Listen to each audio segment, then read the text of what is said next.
Hey everybody, Jake here from Bearded Gear, and I apologize if this lighting isn't optimum with the sun kind of coming through. I'm under this bridge thing right now and I'm hiding from the sun because it's stupid hot. Anyway, this is the Doyle Knives Jack Pine Savage. Yes, it's a long name and it's a maker I'm not crazy familiar with, although I'm becoming familiar because I really like this knife.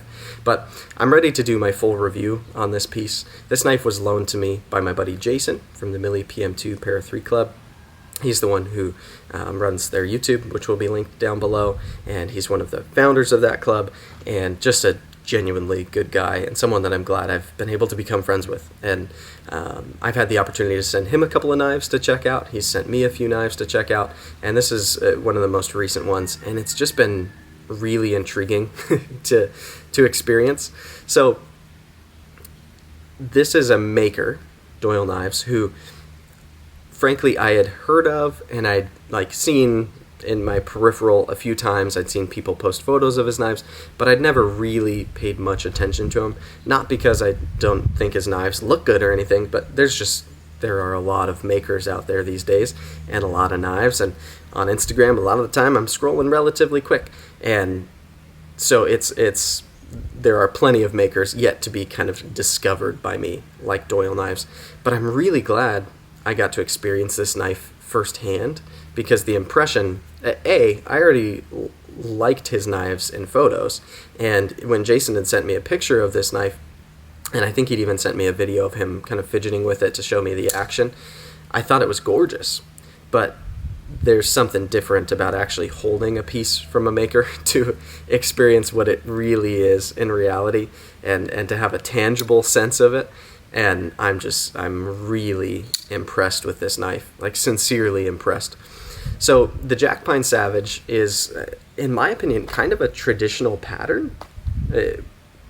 I don't know, I'm not a traditional knives guy, so I wouldn't be able to tell you if this is a Barlow or a whatever it is. I don't think it's a Barlow, but I'm not that guy who can tell you what that is. But to me, it has some traditional knife vibes, especially with this kind of Bowie style blade with a little bit of recurve, and the bolster with the micarta. It flows kind of like a traditional knife to me, and it looks really, really classy while still having some kind of rugged, almost outdoorsy presence to it, if that makes sense. A Bowie just makes me think outdoor knife, and that's the way my brain processes the blade shape. But the materials here, I guess, before we really dive in, are that it's micarta scales laid on top of titanium. So it's a bolster lock, technically, I guess is the term for it. You can see the lock bar rides under this scale, but it functions like a frame lock. That's kind of what a bolster lock is, right? So it's got this, the lock bar is still part of the frame. It's not like there's a liner with a full scale. It's a partial scale that leads to a bolster, and if you don't know what that is, now you do, I guess. But it's a full titanium construction other than these micarta scales that are laid on top. And these micarta scales are done really, really well. They're almost polished, but they do have just the littlest bit of texture to them. And it's not much texture. They're pretty well polished, but I can just barely feel a little bit of kind of the grain of the material, enough that I prefer that, is what I'm getting to. I'm not a huge fan of materials that are really, really polished to the point where they're slick. And this I can still tell it's micarta, even though it's been finished pretty smooth. And I like that. And then the frame itself, the flats up here, they're not even technically flats. This whole scale is a little bit contoured, if you can see that. But the bolsters up here are orange peel finish, which is done really well. Orange peel, frankly, isn't my personal preference of finish. It's not really my thing, but it's done well here. It looks great to me.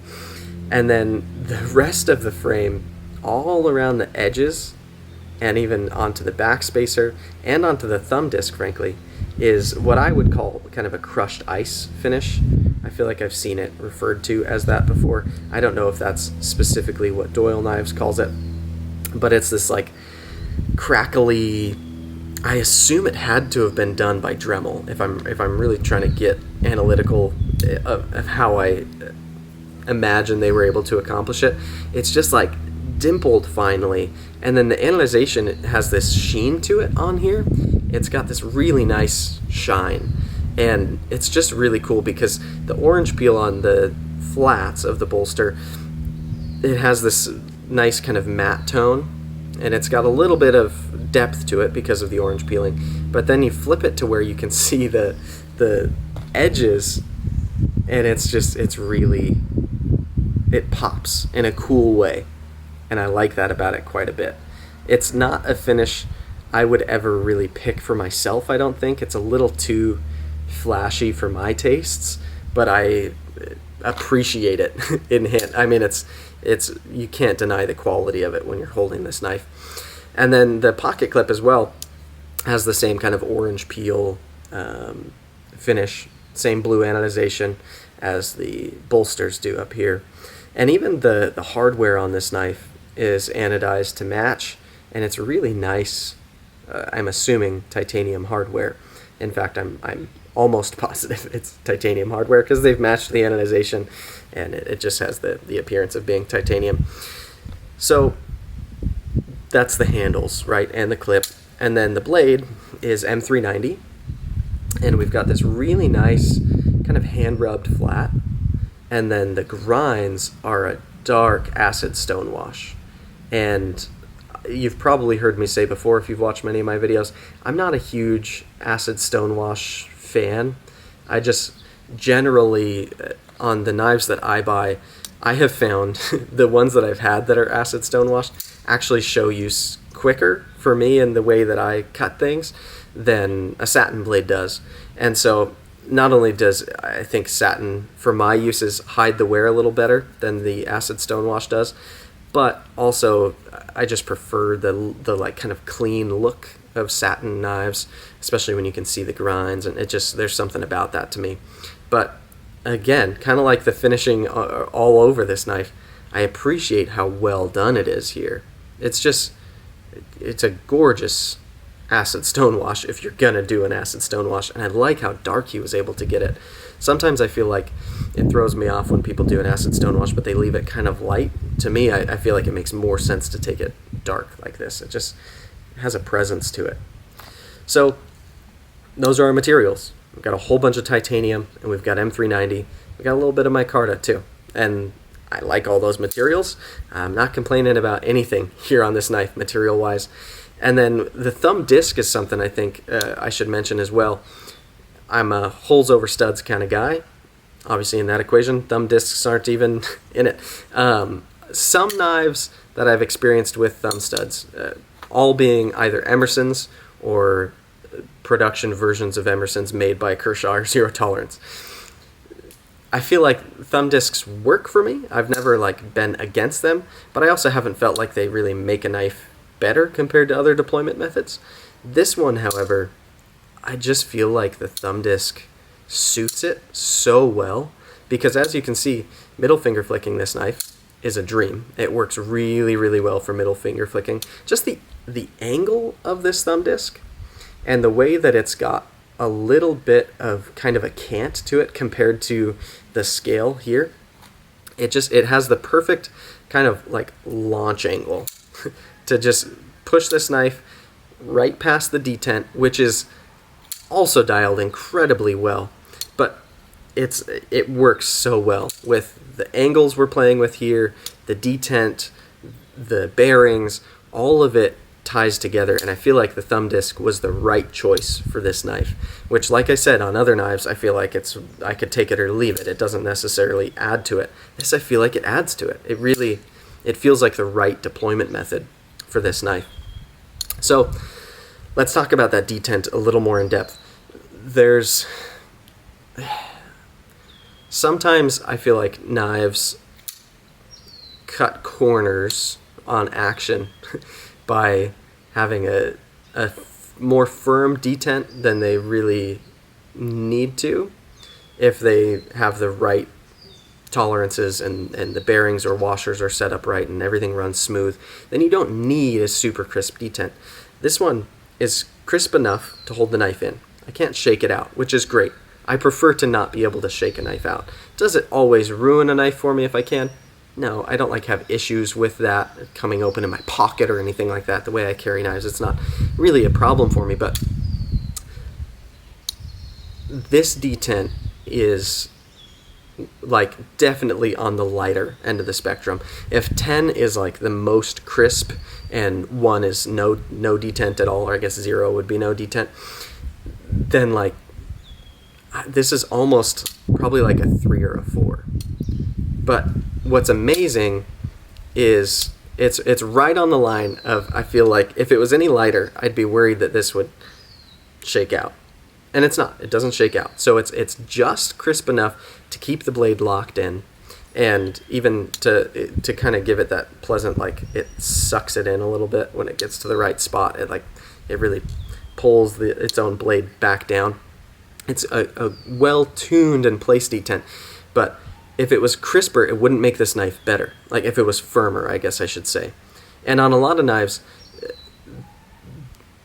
they need a firmer detent to be able to deploy reliably. And this one is just so incredibly smooth, buttery smooth in every aspect of the way that this action functions, that this kind of lighter end detent is just, it's excellent for it. It really is. Yeah. It's difficult to get this knife to not deploy all the way. Unless I get in my own way and press the blade or run my finger up against it as it's coming out. If I try to just lightly, I can get it to fail. But if you give this any pressure at all and just kind of push forward instead of out like you should on a thumb stud or a thumb disc, and the angle of the thumb disc too to accomplish that, it's really, really well tuned. I can't say enough good things about this action. To me, it's the shining feature of the knife, which is amazing because there's so much class happening here, and there's so much that's really impressive about it, but the action really just is where it shines the most, because it's just so much fun to actuate with how smooth and buttery it is. There's something about the lack of resistance the whole way, and you can feel it when you're holding the handle of a knife during that millisecond that the blade is flinging out. There's a sensation that comes back, at least for me, with how many knives I play with. You can feel the ones that are kind of fighting some physics a little bit to get all the way out there. And this one, it's just there's no drag, and then it's locked. And I don't know, it's beautifully dialed. I don't know how else to put it other than to just say it's absolutely excellent. One of the best actions I've felt on a folding knife. Truly, truly excellent. So the action is amazing. The finishing is fantastic. Let's talk about the blade, and then we'll talk about ergos. So I haven't cut anything with this knife because it's gorgeous, it's not mine, and it's very expensive. And so all I can say blade-wise is what I can perceive based on feeling it and based on my experiences with other knives that are similar. And I mean, at this point, I'm pretty good at feeling with my fingertip how sharp an edge is. I'm pretty good at feeling what the geometry is like and how that should relate to cutting. And so bear all of that in mind, that this isn't an explanation based on real cut testing or anything like that. Not even close. But the blade, to me, is very functional.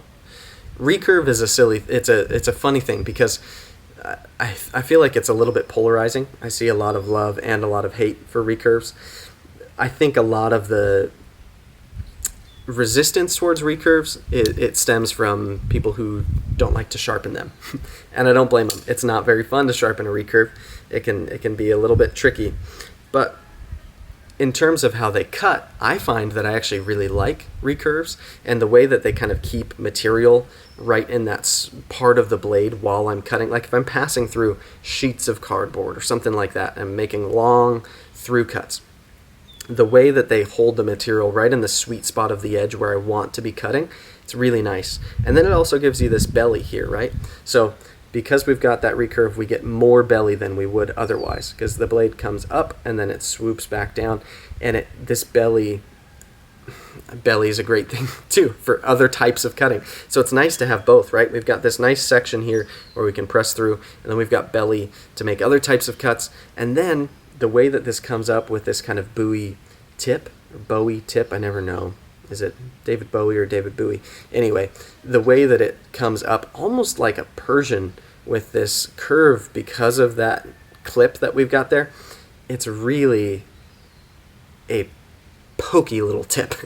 It's also not very thin at the tip either. It really holds the material out to the tip pretty well. And this blade stock is a great thickness. It's like kind of right in the middle of it. It's not a thin, like wispy little blade stock, but it's also not overbuilt, stupid thick for no reason. For this knife, I feel like it really suits it well, and I like how much they're able to keep that out to the tip while still having such a stabby tip on it. It's a really fine balance there. And then the swedge too, the way that comes out to the tip, I feel like helps it quite a bit. It's just a great profile. The edge itself that's on this knife isn't the sharpest edge I've ever felt in my life, but it's certainly not dull. It's got a good edge on it, and I'm sure it will cut like a dream if you're passing it through any material that you would typically be cutting with a knife of this size and shape and caliber. The one thing about the edge that I'm not totally crazy about is right at the very kind of heel of it, right here, there's a spot where it's interesting because there's almost like a choil built in with the shape and how that we've got this little dip right there before, like at the tang. But if that choil was maybe a little bit bigger, or we had like a designated kind of sharpening choil notch there, I think it would be better, just because there is an unsharpened little portion here where it gets pretty blunt right at the very end.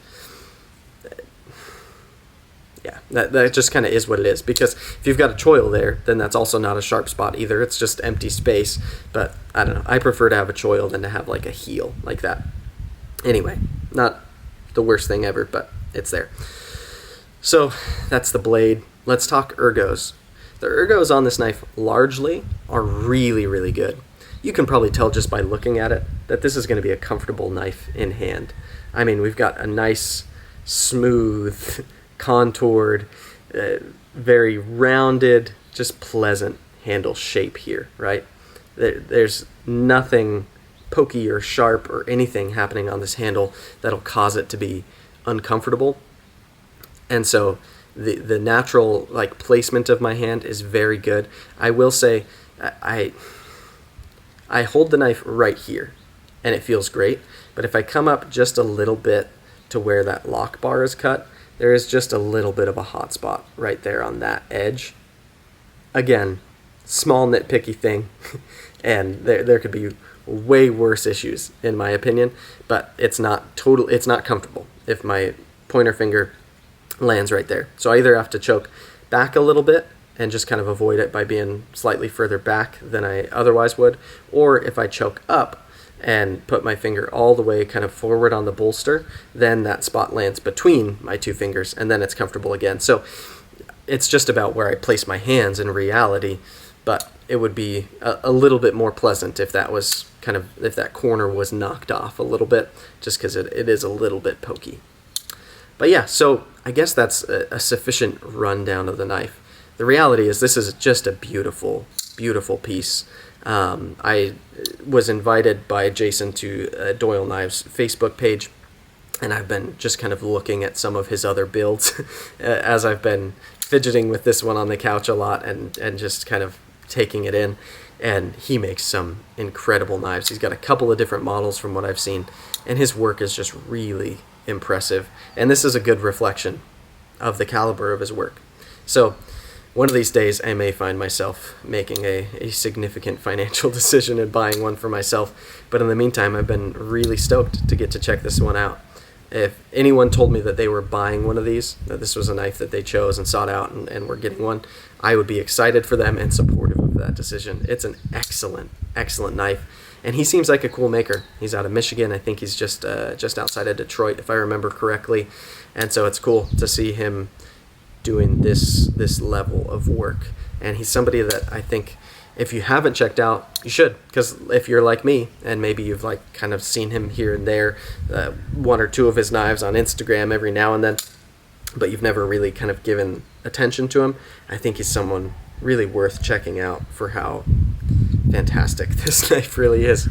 So there you have it. That'll be my full review of the Doyle Knives Jack Pine Savage in M390. It's just an absolute stunner of a piece. It's really gorgeous. Thank you again to Jason for sending this to me to check out. I will have Jason's links down in the description of this video, so check those out and give him a follow. And if you're not in the Millie PM2 Para3 Club on Facebook and you own or have owned or plan to own any of those 3 knives, or even just Spyderco's, because kind of everyone's welcome, you should join that Facebook club because it is my favorite one. It's fantastic. Anyway, this has been fun. I like this knife quite a bit. So there you have it. I'll talk to you guys soon.